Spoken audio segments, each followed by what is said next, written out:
I am a deaf father. For 9 years, every letter I sent to my daughter was returned with the stamp refused. On the day she asked for help on stage using sign language, her school records suddenly began to disappear. Let's go back to where I was officially declared a risk to my own child. The court smelled of wet carpet and cheap coffee. The air conditioner coughed in the corner. I sat in the hallway with a plastic folder on my lap. In the folder were my work references, shift schedule, neighbors' contact information, and a certificate for the light and vibration alarms in my apartment. Among the papers were 3 photos of Liv, in a bee costume, with sticky ice cream fingers, and one where she was showing an L, a little crooked, but bold. The interpreter was late. The electronic board changed the names so slowly that I had time to count how many times guardianship had already been mentioned today. When the door opened, we were just in time for Carter versus Wilson. My name sounded like a sentence. The hall was cold from the polished wood and the short commands of the usher. Rachel spoke first. I read her lips and caught the sign language translation. Dan is good in his world. But a child's world is sound. He can't hear when she cries. That's a risk. The judge put a pencil mark in the margin next to the word risk, as if to emphasize my name. Then Harris, a friend from school, stood up as an expert. He waved his reports around. Deaf parents miss cries and alarm signals 70% of the time. My lawyer calmly asked for the names of the journals and the methodology. The judge replied, accepted as expert opinion. Then the court psychologist added, emotional connection is impossible without sound. My shoulder twitched. I wanted to respond aloud, love is not noise. Love is watching, holding, being there. I showed this with gestures. When I was given the floor, I explained simply. The apartment has light and vibration systems, and a camera in the nursery with backlighting. I taught Liv sign language from the age of 2, we read fairy tales together, got confused with the letter R, and laughed about it. I give her everything a father can give. Except noise. But noise is not love. I went deaf at the age of 3 after a fever, permanent bilateral hearing loss. Rachel and I agreed on a bilingual approach for Liv, gestures and spoken language together, not instead of each other. Everything broke down one night. The smoke detector's battery died, the signal was only audible. I didn't hear it. At 3 o'clock, a neighbor knocked and called security. Rachel was frightened and came up with a simple formula, if you can't hear, it's dangerous. The pediatrician advised, more vocal stimuli, the kindergarten hinted at pronunciation, and Harris threw out numbers without references. When Ethan appeared with his, I'm always there and I hear everything, her fear was easily explained. First, meetings only with audio monitors, then under supervision, then, in the best interests of the child, it's better without him.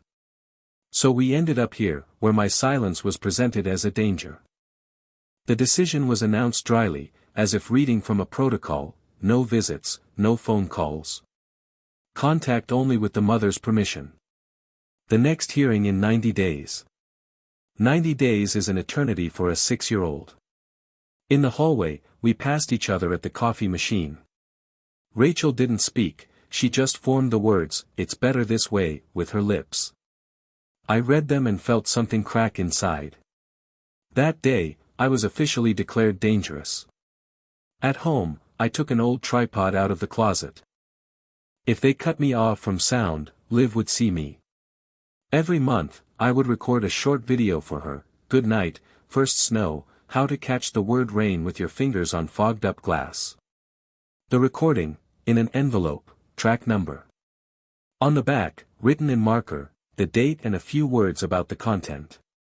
90 days of silence is like 90 days without air. I learned to breathe with my eyes. In the morning, I would align the magnets with the letters ASL on the refrigerator, ASL, LIV, DAD, as if bringing focus to a room that was too quiet. Her gestures, small, still childish, and my empty phone spun around in my head.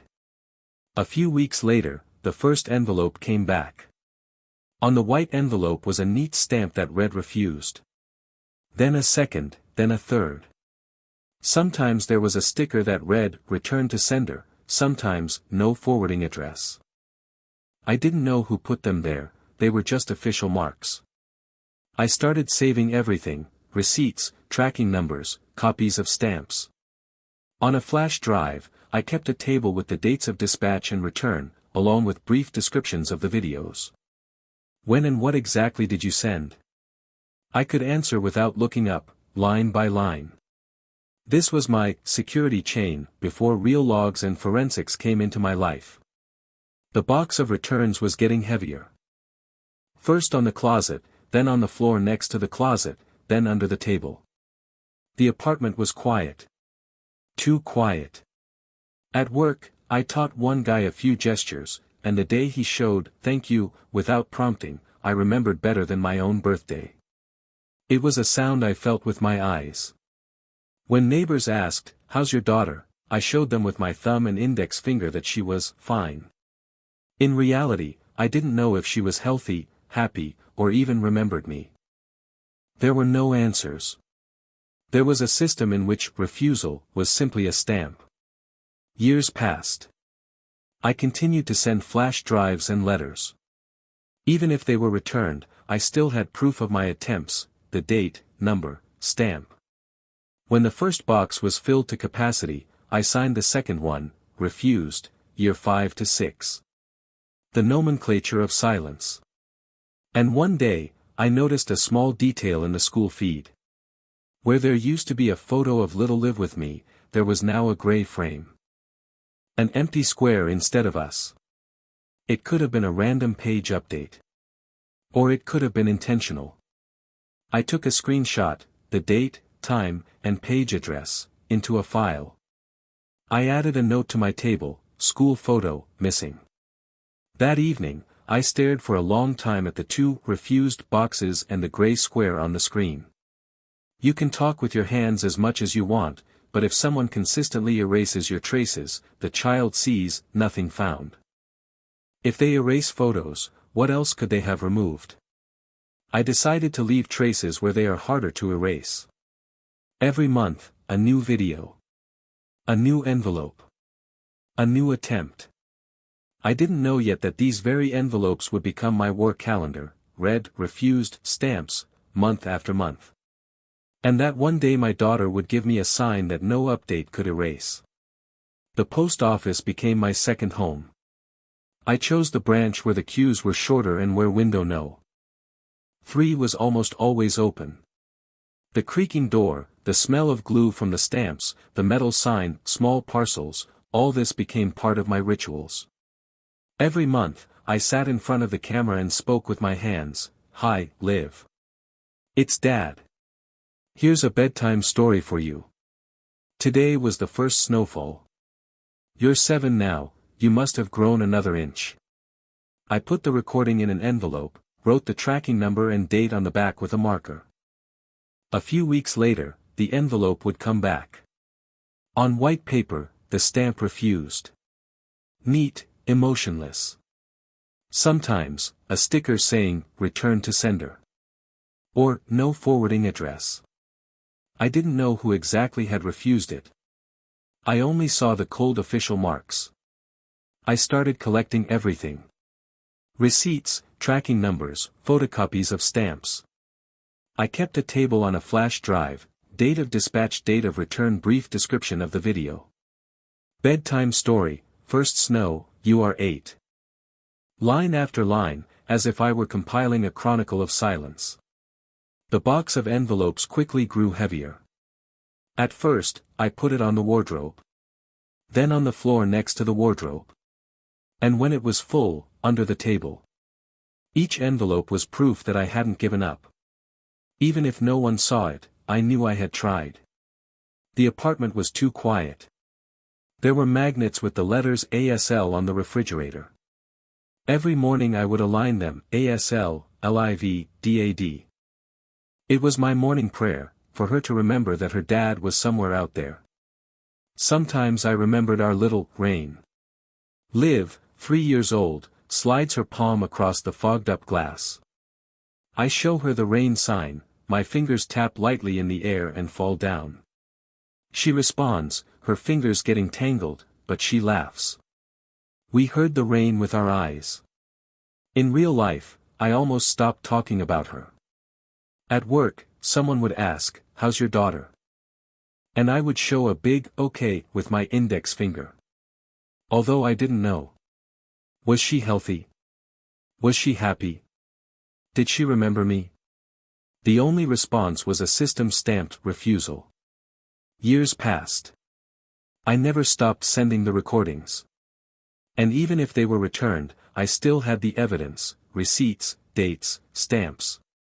When the first box was full, I bought a second one and wrote on it with a marker, "Refused, year 5 to 6.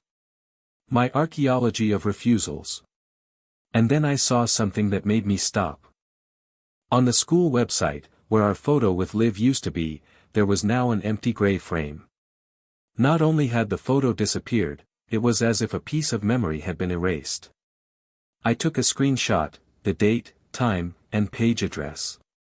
I added a line to my table, "School photo missing." In the evening, I sat in silence, looking at the boxes and the gray square on the screen. You can talk with your hands as much as you want, but if someone methodically erases your traces, the child sees only "nothing found." If they erase photos, what else can they erase? Then I decided, I had to leave traces where they would be harder to remove. Where you can't put a "no" anymore. I only found out about that evening from Liv years later. She was 15 at the time. She said she went down to the basement to look for old school projects. The smell of dampness, cobwebs in the corners, boxes with marker inscriptions, smaz, books, winter clothes. And one with black letters that read, "Daddy teaches me signs." Liv took a quick photo of the lid, just as proof for herself. Then she opened the box. Inside were children's cards with gestures, "Mom, Dad, eat." And dozens of flash drives. She picked one, turned on her old laptop, and pressed play. I appeared on the screen. I'm sitting in the kitchen, the light shining from the lamp above my head, the refrigerator with magnetic letters behind me. I gesture, "Hi, Liv. I'm here." When she showed me those few seconds, the date and time of the file were clearly visible in the frame. The same recordings that had been returned to me for years with a red, "rejected" stamp on them, they hadn't disappeared. They were lying in a box. Not burned. Just hidden. This detail changes everything. Someone made sure they weren't seen, but didn't destroy them. Our story was hidden in a dark corner, like something unnecessary. Liv said she looked through a few more flash drives. Happy birthday, Liv. You're 6. 7. 8. I didn't miss a single month. And that's when something clicked for her. In each video, she saw our little childhood mistake, the gesture with crooked fingers that we always corrected with laughter. She decided to use this mistake as a signal. That night, a short video appeared in her stories, a hand making the help gesture. With that same childhood mistake. To an outsider, nothing special. To me, a cry for help. I saw it in real time. I took a screenshot, recorded the screen, saved the metadata, date, time, nickname. It was our password. If you're really here, you'll understand. And I understood. The next day after school, I went out onto the balcony.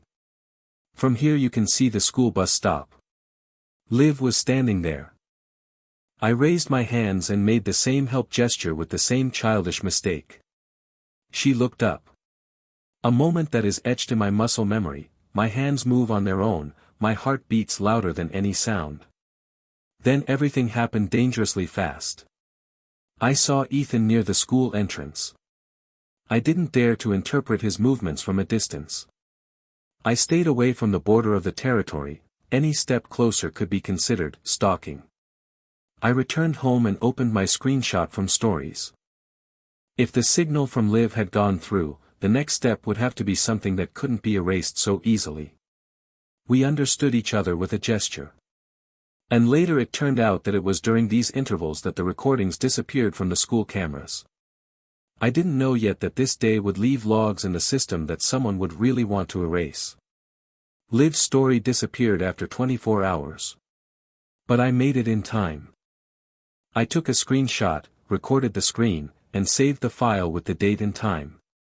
I duplicated it on a flash drive and in the cloud. I sent myself an email with an attachment so that the time stamp would remain. Small steps against the great silence. The next day, I went out onto the balcony again. From here, you can see the school bus stop. When Liv approached, I raised my hands and showed her our help signal with the same childish mistake. She stopped and looked up. That was enough to understand, she saw me. And she responded. I didn't get any closer. I made a point of not crossing the school grounds. Any extra step could be used as evidence of stalking. I saw Ethan appear in the doorway. He took Liv by the hand and led her inside. The details were lost in the crowd. I just recorded the time in my notebook and took a general photo from my balcony, not for publication, but for myself. In the evening, I added an entry to my table: date, time, place, bus stop near Riverview High, event, contact by gesture, clarification, did not approach.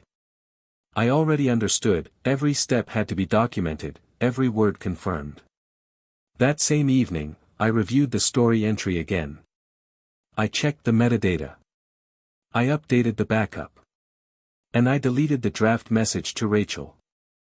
I couldn't write to her directly. Anything I wrote would be used against me. The next day, the doorbell rang. A police officer brought a trespassing warning near the school. The complaint was stalking. I didn't argue. I asked for the incident number, the officer's name and badge number, and the contact information for the police station. I photographed the document, scanned it, and sent it to my lawyer. I added a row to my spreadsheet: date, time, address, brief summary, note, did not cross school grounds. After the officer left, I sat down at the table and reviewed everything I already had. A screenshot of Liv's stories with the time and nickname. A short screen recording. A photo from the balcony showing the bus stop. A note with the exact time. And my trespass warning.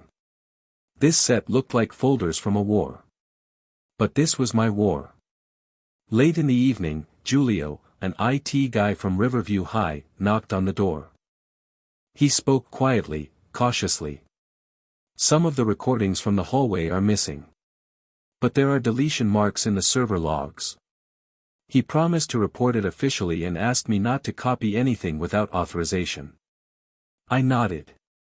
Only through the district's lawyers, I replied.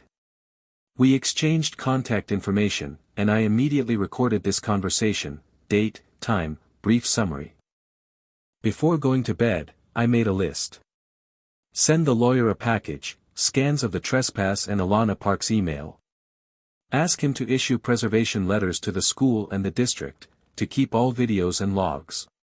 Do not show up at Rachel's school or home, no reason for new complaints. Continue the observation journal and files with exact dates. I closed the notebook and felt my shoulders finally relax a little. Because I knew that from now on, their erasures would no longer go unnoticed. Within 24 hours, the district would receive an official request for a litigation hold. And from that moment on, no deletions until the investigation was complete. And I would have to explain in court why standing on my own balcony was called stalking. And why, just now, there were suddenly gaps in the school's security camera footage. After my violent encounter at the bus stop, Rachel received an unplanned visit from DHS. I learned about this from Alana Park. She called briefly and then sent a written report. The notes were dry but important. Kitchen, standard questions. Rachel says, father is obsessed, and coaches child. Reference to danger of sound. But further down her list were two details that turned everything upside down. Liv independently showed the water sign without prompting. When her mother said, "Dangerous father," the girl looked away and pursed her lips. I copied these 2 lines into my notebook word for word, along with the time. Then I saved the email as a PDF and put it in a folder. For me, it wasn't just a report. It was a small piece of evidence that my daughter speaks with her hands, even when her mother tries to silence her. That same day, a police officer knocked on the door. In his hands was a trespass warning regarding the school. The complaint, harassment. I didn't argue. I asked for the incident number, the officer's name, and the police station's contact information. I received a copy, took a photo, and sent it to my lawyer. And again, I made a note in my table, date, time, brief summary, note, did not trespass on school grounds. I saw how they were spinning a story, a stalker father, obsessed, dangerous. And I was putting together the puzzle, screenshots, notes, PDFs, photos. A war of documents against a war of labels. Late in the evening, Julio, an IT guy from Riverview High, knocked on the door. He spoke in a whisper, looking around. Some of the camera recordings in the hallways are missing. But the logs show that they were deleted. He asked me not to copy anything myself. Only through the district's lawyers, he said. I nodded. We exchanged contact information, and I immediately recorded the conversation, date, time, brief summary. I sent a copy of the note to my lawyer. That evening, I sat down and made a list for tomorrow. Send the lawyer a package, trespass scan plus Alana Park's email. Ask him to draw up preservation letters, so that the school and the district keep all videos and logs. Do not show up at Rachel's school or home. Continue the journal of events and files. I closed my notebook, put down my pen, and felt that I finally had a thread to hold on to.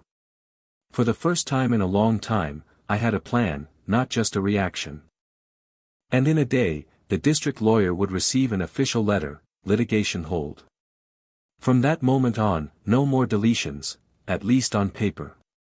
All I had to do was wait and prepare, because soon I would have to explain in court why my silence was called obsession, and why the system logs suddenly began to disappear just when my daughter showed the world our help signal.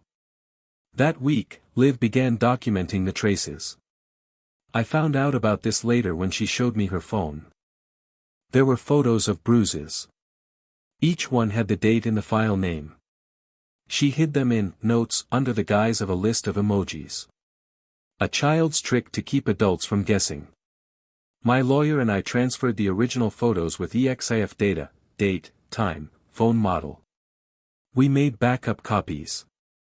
A new row appeared in my table, date description of body part file. My lawyer added checksums so that no one in court could say, "You replaced them." The next day, a video shot by her friend Maya appeared. A few seconds of the hallway. On the screen, someone's hand on Liv's neck, a piece of a shirt, half a face. The camera is shaking. Maya's mother passed this video on to Alan Park, and he passed it on to our lawyer. I had already seen a copy of it. And that was enough to make my stomach clench. At the same time, Julio officially reported the gaps in the school records. He filed an official ticket and contacted the district's lawyers. After receiving a letter from our lawyer, the district confirmed the litigation hold. All videos and event logs are now protected. The extracts we received through our lawyer made it clear, at the very moment the photos and videos appeared, someone was deleting records from the system. The logs showed an administrator account. The ID was preserved unchanged, evidence that cannot be erased with an eraser. I deliberately did not access any school systems and did not ask others to do so. Everything I had came either from Liv or from official channels. I kept everything in order, received recorded made copies forwarded to the lawyer. This was my survival strategy. Meanwhile, Liv applied to speak at a school PTA event. Formally, it was a speech about student safety and bullying. But she decided to speak in sign language. I didn't interfere. We just agreed that if necessary, an interpreter would voice her words. But she wrote the text herself. It was her choice. Her voice was silent, yet louder than any microphone. When we put together the photos, videos, and event logs, a clear chain emerged: moment of capture time on photo/video, gap in camera recordings. The next step was to be Liv's public performance on stage. For the first time, without my prompting, without a script. For the first time, she was on her own. I didn't go to the school evening. I had a trespass warning. I sat at home in front of my laptop and waited for the PDA to post the recording. When the video appeared, I immediately downloaded it and marked the time. Then I took a screenshot of the page with the date, in case someone wanted to delete it again. The frame shows a full hall: children, parents, teachers. The performances change. And then Liv comes on stage. She is holding a piece of paper. She reads a few lines aloud without looking up. Then she puts the paper on the podium. And she starts gesturing. My shoulders tense up involuntarily. Alana Park stands up in the hall and narrates her movements. The parents raise their phones, everyone wants to film it. And I sit at home and hold on to the edge of the table so my hands don't shake. Liv gestures, about safety, about bullying, about how a voice isn't always a sound. And the whole hall listens. Because when her hands move, it becomes clear even without translation. I note the time code where she switches to gestures. I save the file to the cloud. I write to the lawyer: I uploaded the speech, the gestures start at such and such a point. And then, late in the evening, I receive a call via relay/RTT from the police station. The complaint: parental alienation, coaching. That is, the father taught the child to put on a show. Dry lines of text flash on the screen. I ask for the case number and the time. I write everything down in my notebook. Another timeline in my war against oblivion. In the morning, the PTA link no longer opens. There is an access error on the page. My video is gone. It's good that I have a copy, a screenshot, and a time code. I immediately send it to my lawyer. He replies briefly: the link has been removed. We will request the logs, who changed the access and when. Inside, I am boiling with anger. But on the outside, I am calm. Because now I know, every move they make leaves a trace. And we will find every one of those traces. We were summoned to the district IT department for official data copying. The room was cold from the air conditioning. Green indicators flashed on the racks, and the fans hummed like a beehive. I stood aside. At the table were the administrator, the district attorney, and our lawyer Eric. They connected the drive through a special device that blocks any recording. Numbers ran across the screen. First one value, then another. If they match, the copy is clean. I don't hear the click when the system confirms, but I see Eric nod slightly. And that's enough. We got a read-only image of the system. The folder with the images contained small frames from the cameras. A hallway. Shadows from fluorescent lights. And a stranger's hand on Liv's neck. The time code at the bottom matched her photo and Maya's video. A chill ran down my spine. Then we opened the event logs. Clear lines, deletion, access change. Next to them was the username, Ethan P.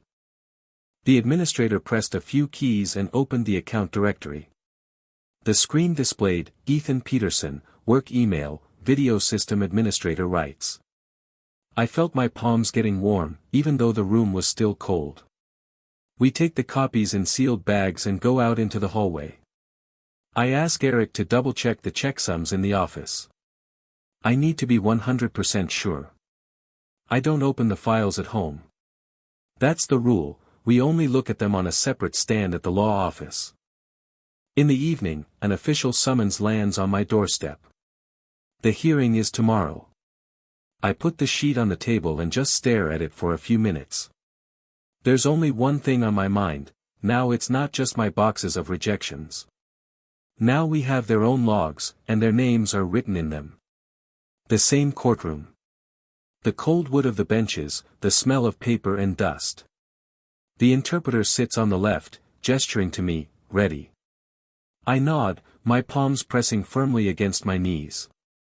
The judge looks at the case calendar and gives the signal to begin. The interpreter relays this to me. Alana Park is called. She speaks evenly, briefly, but each word cuts like a knife. The visit to Rachel was unplanned. Liv made the water gesture on her own. At the words, dangerous father, the girl looked away and pressed her lips together. She received the video from the hallway from Maya's mother and passed it on to our lawyer. I note the time in my notebook. It's a habit now, every fact has a label. Then Eric comes out. He lays out our materials in front of the judge. Photos of footprints with dates in the files.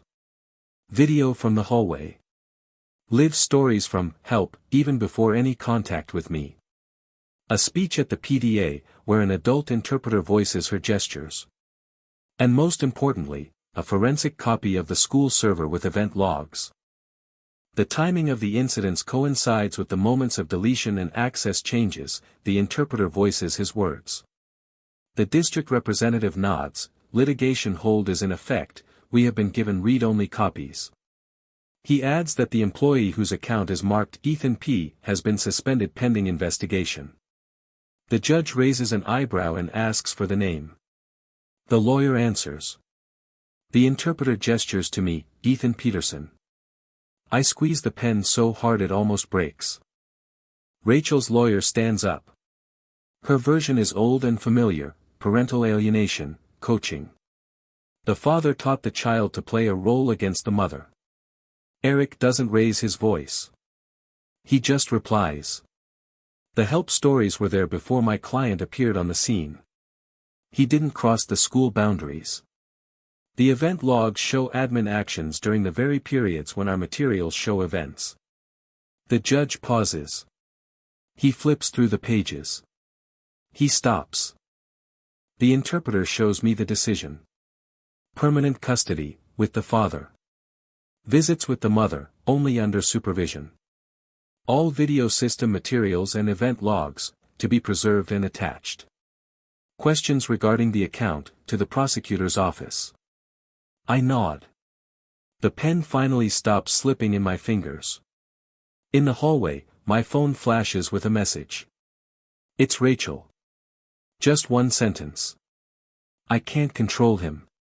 Be careful. I take a screenshot and send it to Eric. Today we will draw up a basic security plan at home and agree on a schedule of supervised meetings with Rachel. And tomorrow I'll go pick up Liv.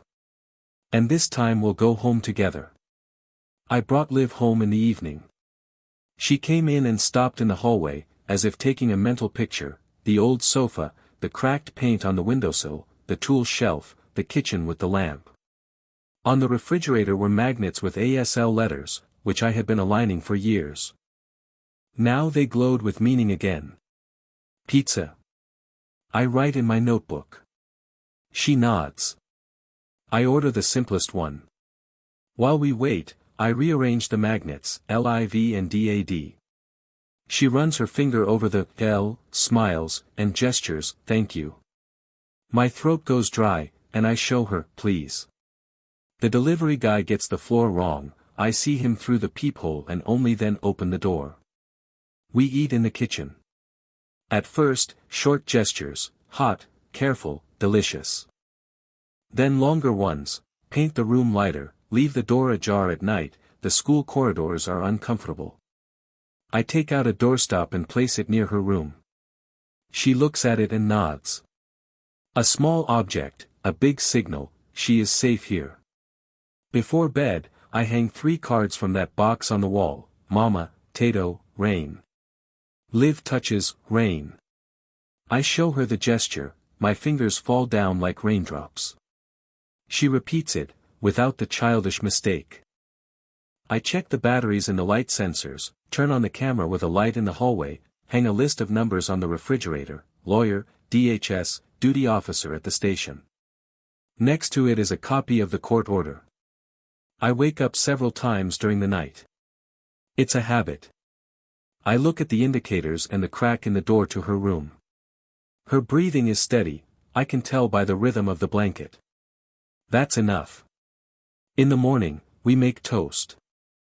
She confuses salt and sugar, laughs, corrects herself, and gestures, oops. I stand leaning on the counter and just watch her spread butter.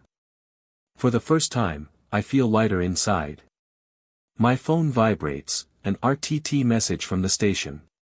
A new complaint has been filed, parental alienation, coaching. I ask for the case number and time, write it down in my notebook, and put the phone on the shelf. I return to the toast. After breakfast, we write the rules for the first few weeks together. I write in my notebook, she nods or adds, more. Don't open the door to strangers. Write if you're going to be late. Her door stays open at night. We go for walks together. Meetings with mom, only according to schedule and under supervision. I photograph this sheet and hang it on the refrigerator. She makes a good gesture. During the day, the district will confirm that all camera recordings and event logs are locked from changes. And in the evening, we will return with paint. And for the first time in many years, the kitchen will see her smile every day. The kitchen has turned into a headquarters. On the table are a laptop, flash drives in clear bags, and printouts. Eric came without a jacket, threw down his notebook, and pulled out a marker and stickers. First, let's get the paperwork in order, he says.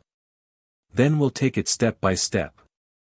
I recounted everything again, from the beginning, the help stories, my gesture on the balcony, trespass, the DHS visit, the PDA speech, the missing video. Eric listened silently, only making short notes in his notebook. Then we laid out the materials.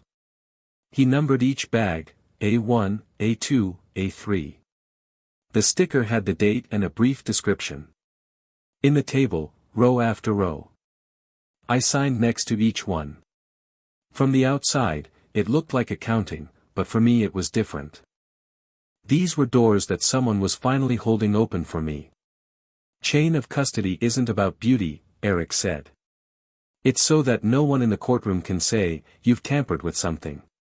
We checked the control totals, the numbers matched. I saw him nod and felt calm. Next, we asked the district for the official image of the video system's off-site archive, the admin activity logs, and the account map. And confirmation of who gave access rights, he added. I nodded. My phone flashed with a new message. It was Julio, there is a backup archive in the off-site storage. I can get it. I immediately wrote, only officially, through the district lawyer. Don't copy it yourself. And I forwarded the screenshot to Eric. He gave me a thumbs up, correct. We sat down to write a letter. Eric dictated, I typed, a request to keep all backup copies, provide read-only access, attach change logs. At the end, a sentence saying that we are ready to cover the costs of copying. Signature, date, time. Then Eric looked up from the papers. Keep your distance from Rachel. She's scared and ashamed right now. It's important for the meeting schedule. Offer simple conditions and a clear time. No sarcasm, no analysis of the past. Just move on. I nodded. I knew that one wrong word and we would find ourselves back in that hallway, where every emotion worked against me. I wrote her a short message, I will confirm the meeting schedule when we receive the letter. Bring Liv her favorite books. I put a period. I exhaled. In the evening, an official letter arrived from the district, tomorrow at 10 a.m. in the conference room, a meeting with a lawyer and an administrator. Eric replied, I'll be there 15 minutes before the start. Bring your passport and a flash drive for copies. I cleared the table of unnecessary items. I left the folder with the A1 and A2 packets, and a marker. Our list of rules for Liv was hanging on the refrigerator. She went out to get water and glanced at the table. I gestured that everything was under control. She replied, "Okay," and returned to the room. Before going to bed, I checked the alarm clock again. Not because of the sound. Out of habit. I needed a clear morning. Tomorrow we would go into the conference room and see what was left in the off-site archive. And whether the backup would confirm our dates, once and for all. The district conference room. A long table, plastic bottles of water, a projector on a white screen. I sit down next to Eric.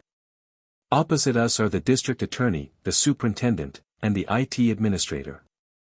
Alana Park is also here. She opens her notebook. They start with Maya's video.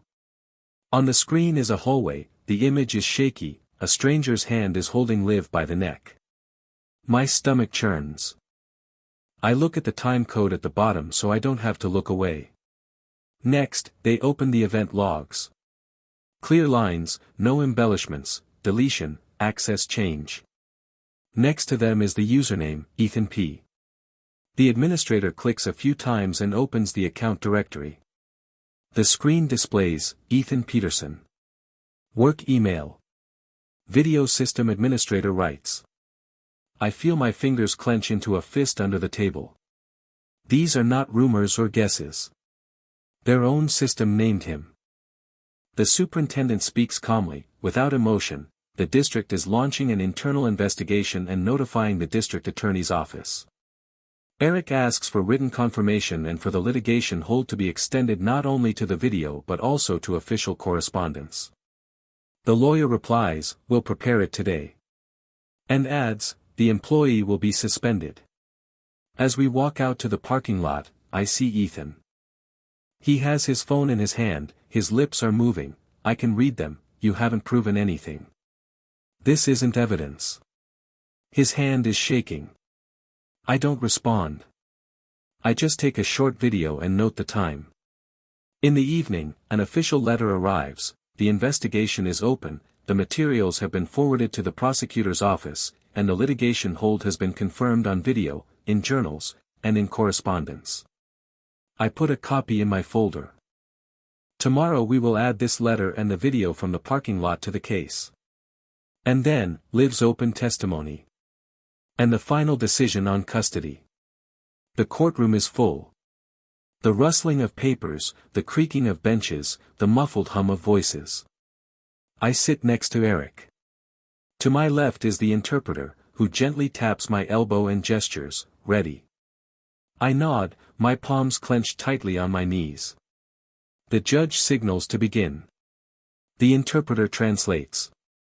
Liv is called. She approaches the microphone. First, she reads a few lines from the sheet of paper in an even voice, without looking up. Then she puts the paper down and begins to gesture. My chest tightens. Her hands move quickly and confidently. The interpreter voices what happened at school, how she recorded the dates on her phone, how she decided to speak at the PDA. The judge asks for clarification of the time, she shows the minutes, and they are immediately recorded in the transcript. Eric stands up. He shows a table. Intervals when events are visible in photos and videos. Frames from camera footage showing those same minutes.